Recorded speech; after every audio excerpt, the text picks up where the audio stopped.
Good morning, everyone. We are here at Impact PR headquarters with Beatrice and Gregory Harrington. Good morning, Gregory. Morning. Thank you for being with us.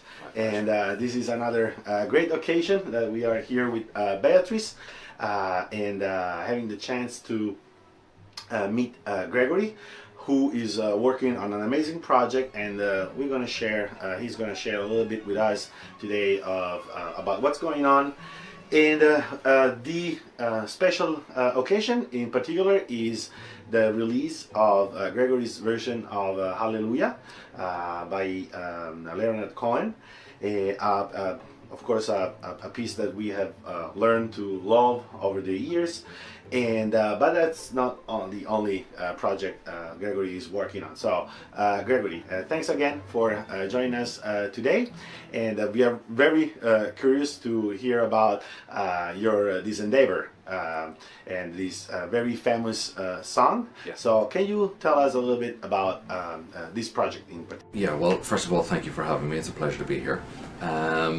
Incredible project. Leonard Cohen is this iconic singer-songwriter who has, who's known all over the world. And with Hallelujah, it's this piece that is just ingrained in everybody's mind. Everybody knows it, whether it's this Jeff Buckley version or Katie Lang or Chris Bodie, or the time, like when I think I was inspired by it when I went to Madison Square Garden and I saw Leonard Cohen sing it, and he was 76 and had the whole arena just in the palm of his hand, and it was just incredibly inspiring.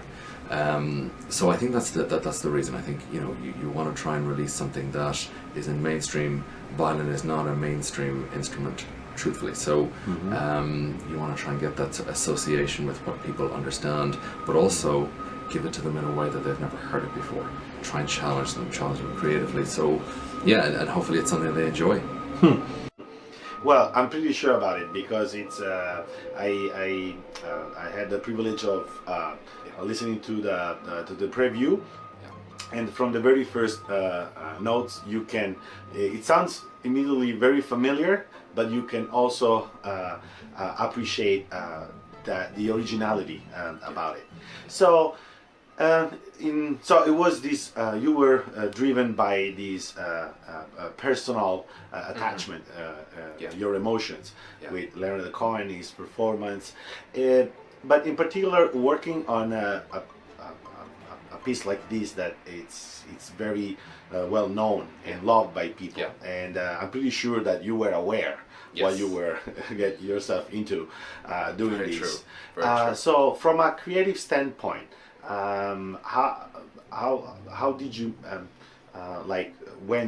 how did you go through the creative process reimagining these melodies?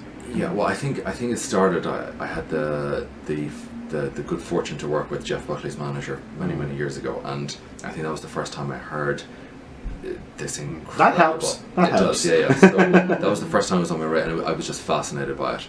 And I think with this, you never want to give. I mean, there's so many incredible artists that that go up and give a version of what they've heard before, whether it's Jeff Buckley, whether it's Leonard Cohen, or what and it sounds very similar. If you want to be able to stand out, or if you ever want to create something that's unique, you have to have that that sensibility to create something that try and create something that nobody's heard. So in this, I think when I was listening in Madison Square Garden, Leonard Cohen has this incredible rasp and just gutty or sort of gritty tone to his voice. So you want to try and. The violin is this instrument where it's the closest thing to the voice we have. So you want to try and give that. I was just inspired to try and give the tonal nod to what he did, but create something different. Well, definitely it's something that from this recording of your work you can really appreciate, and I would recommend to listen to this piece with your good Bose headphones or noise reduction gear that you have, because it's really worth it. It's one of those cases where you can really enjoy it. So You were mentioning, yeah, surely having a violin version of this song, it's already something that has to intrigue the crowd. But in particular, when it comes to this very beloved instrument around the world, in particular, what is that playing violin? You know, if you can share a little bit what the technicality of it, and then if you compare the violin to the voice, well, human voice can reach such a wide range of different tones.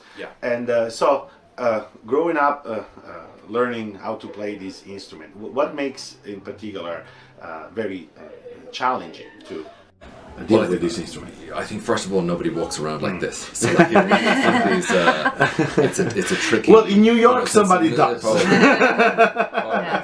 but without an instrument. Very true.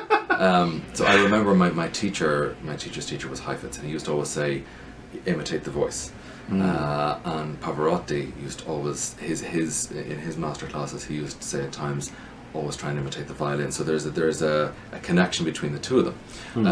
With the violin, you know, it's this tactile, it's so sensitive, and it's so tricky just to create decent sound or beautiful sound. So first and foremost, you know, you're fighting the elements, because it's like any instrument, it's you can get to a certain level very quickly, but to try and transcend and create something unique is difficult. So that whole, you know, no frets like a guitar, so you just have to have your intonation, your pitch perfectly, and that just goes through lots of scales and whatnot. So that's a tricky part of it.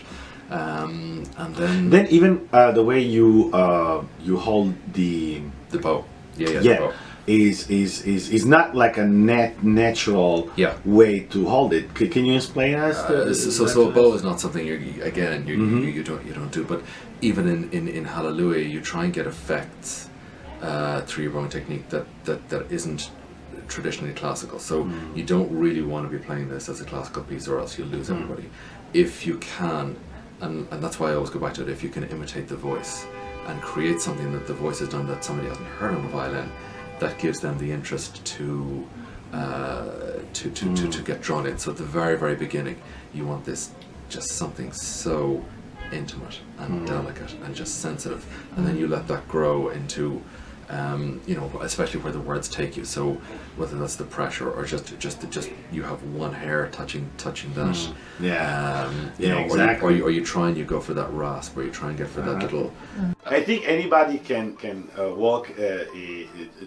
To understand how difficult it is, walk into a guitar center or anywhere and ask for the sample violin and try to strike a note. And then you say, oh, because it's like, it's very much like skiing. You know, when you see these professionals skiing, you say, oh, it's easy. So easy. So try. It's awfully hard and painful. So try that at home. But so you can realize and actually appreciate way more how difficult it is, not just to be a performer with this instrument, but to be a great performer. But when you start, to your point, even when you start with the piano, you just press the key and the sound comes right out. It takes a good 6-7 months before you can actually, with a violin, when you begin, when you're really young, to get that sound even coming out, which doesn't scratch. Exactly. And you know, being aware how hard it is, how difficult it is, and then you have to put your feelings also, your emotions through such a performance, and rearranging such a very famous song. Surely Gregory is not intimidated by challenges, okay? No. That it's something that he knows how to take them and overcome them.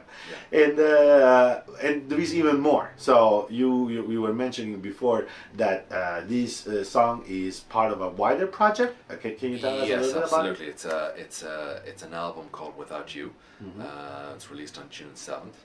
And it's a set of 11 standards just reimagined in a beautiful way, hopefully, a unique way. So everything from When I Fall in Love to Caruso to Summertime, or even a little bit more popular given my culture, a little bit of U2 with or without you. Oh, so okay. it just depends. But it's yeah, very very excited.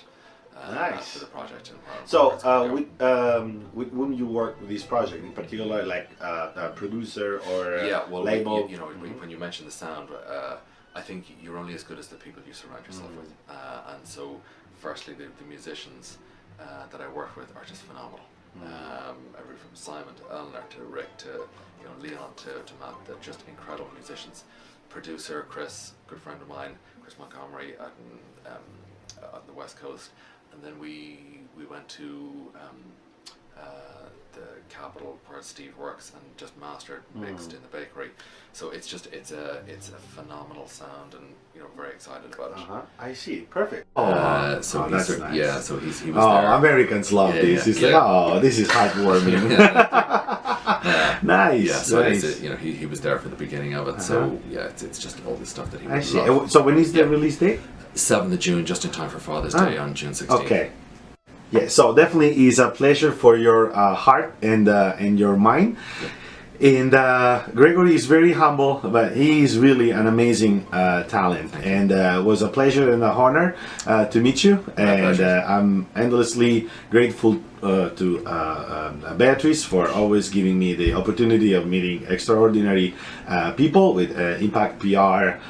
Living has this long-lasting collaboration. It's always a pleasure. So definitely stay tuned to know more about the next releases, and you will find all the links at the end of this video. Thank you very much, and thank you. See you really soon. appreciate it. Thank you. Okay, bye.